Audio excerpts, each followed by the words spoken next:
Domustar. Composition du kit Domustar.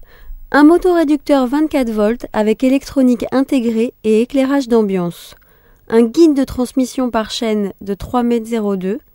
Un récepteur radio embroché. Un émetteur radio 4 canaux.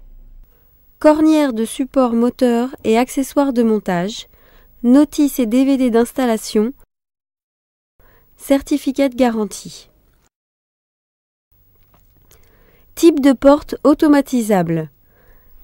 Ce système est prévu pour la motorisation de toutes les portes sectionnelles et basculantes débordantes. Pour les portes basculantes non débordantes à contrepoids, vous utiliserez le bras de renversement, référence MGA 100, accessoire en option. Dans tous les cas, la surface maximale de ces portes est de 10 m² et la hauteur d'ouverture est de 3,20 m.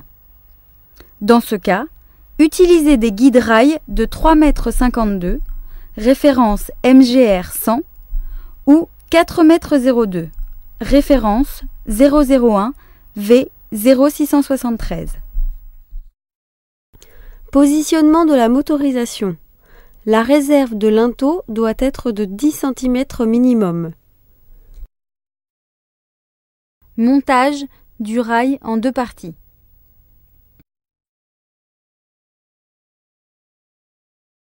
Butée d'ouverture.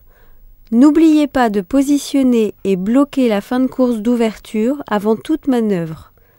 Pour cela, vous devez déverrouiller votre porte et la mettre en ouverture complète pour repérer l'emplacement de cette butée.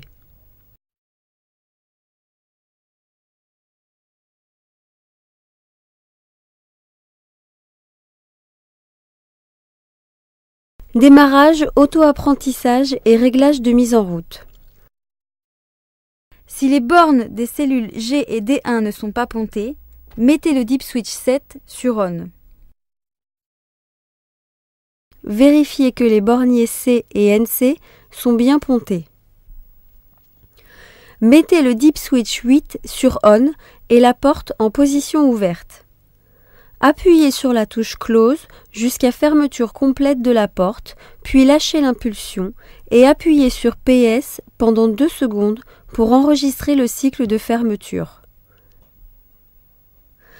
Appuyez maintenant sur la touche OP-CH1 jusqu'à ouverture complète de la porte, puis lâchez l'impulsion et appuyez sur le bouton PS pendant 2 secondes pour enregistrer le cycle d'ouverture. Mettez le dip switch 8 sur Off. Si la manœuvre d'auto-apprentissage est réussie, la lumière programme s'éteint. Potentiomètre. Réglez maintenant la sensibilité de fonctionnement en mettant le potentiomètre encodeur sens à moitié. Si l'on compare ce cadran à une pendule, s'arrêtez à 6 heures. Ce réglage convient généralement pour des portes d'environ 5 à 6 m². Dans le cas d'une fermeture automatique activée par le dip switch 1 sur ON, réglez le potentiomètre de temporisation de la porte en position ouverte en tournant ce dernier du sens moins vers le sens plus. Déverrouillage manuel. Dans le cas d'une coupure de courant, vous pouvez déverrouiller manuellement le système si celui-ci n'est pas équipé d'un accessoire kit batterie. Cryptage de l'émetteur radio. Appuyez sur OP-CH1, le voyant clignote. Appuyez en même temps sur la première touche de l'émetteur jusqu'à ce que la lumière rouge programme se mette au fixe. Puis lâchez l'impulsion. Vous venez d'activer l'ouverture de la porte de garage. Essai. Vérifiez que la poignée est bien enclenchée en position embrayée, puis appuyez sur votre émetteur.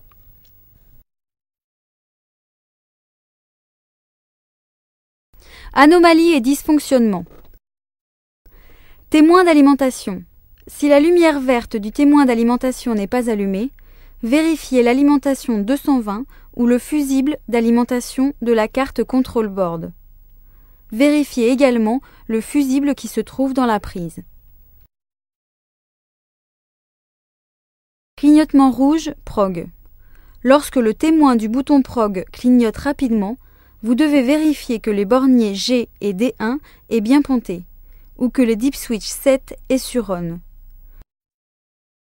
Vérifiez également que le bornier blanc C et NC est bien ponté, ainsi que le bornier rouge d'arrêt d'urgence S et G.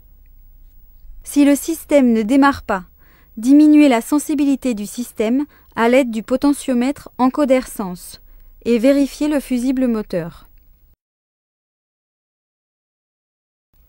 Si vous avez branché des cellules de sécurité et que le témoin du bouton prog clignote rapidement, vérifiez le fusible accessoire. Si la porte de garage ne fonctionne pas avec la télécommande, vérifiez que la carte radio est bien embrochée.